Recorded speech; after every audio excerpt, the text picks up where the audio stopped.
So hopefully that should be able to hear us. Can you see if pick up your voice, Matt? Yeah, hopefully you can hear me. Yeah, no, that looks good. So as I say, thank you again for agreeing to be interviewed. You're welcome. Just to start off, could you tell me a little bit about your role in this practice and sort of how long you've been working here? I've been a GP partner here for nearly 20 years, and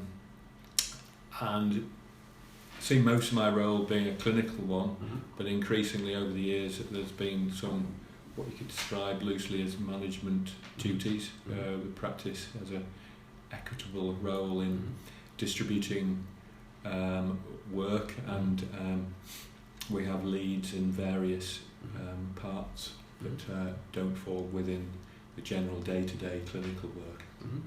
So do you have a specific lead role in any area? I try to avoid as many lead roles as possible, but I think over the years, there are touches well on clinical things, diabetes and QOF management, safeguarding, more recently been involved in the federation advisory role, being represented on the LMC,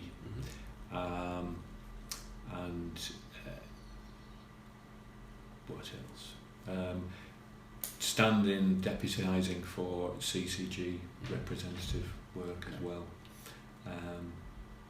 Have been pharmaceutical lead in the past, relinquished that a few years ago. Also in the past research as well, although not doing so much of that now. Okay, interesting. Could you tell me a little bit more about your the LMC and CCG roles you mentioned there? Well, the LMC role involves attending a meeting once a month. My attendance hasn't been so great in recent times, and that's at River Green over in Durham on a first Tuesday of the month from 7:30 till usually 9:30 plus. And they have guest speakers there usually from the CCG, maybe NHS England occasionally, and various other allied bodies. And it's like any meeting, they have an agenda that we work through.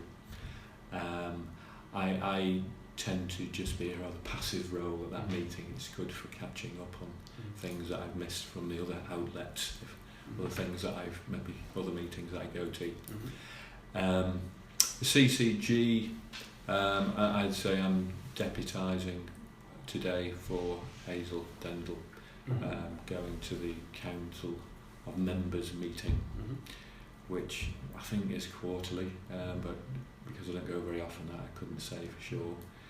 That's just for an hour just before our time out session, conveniently. Also, there are monthly locality meetings for clinical work combined with more wide, DDES-wide CCG meetings, which I have to represent the practice occasionally, usually when Hazel's doing something else. And do you feel that you're able to influence those meetings, thinking particularly about the CCG?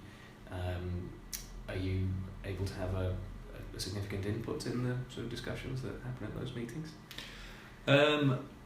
I would say there is an opportunity to, but it isn't so easy, because quite often I think to contribute you need to have quite a depth of knowledge about the subject in the first place, and although I can't accuse a CCG of not trying their best to disseminate information, but if we were to stay on abreast of that properly enough to be able to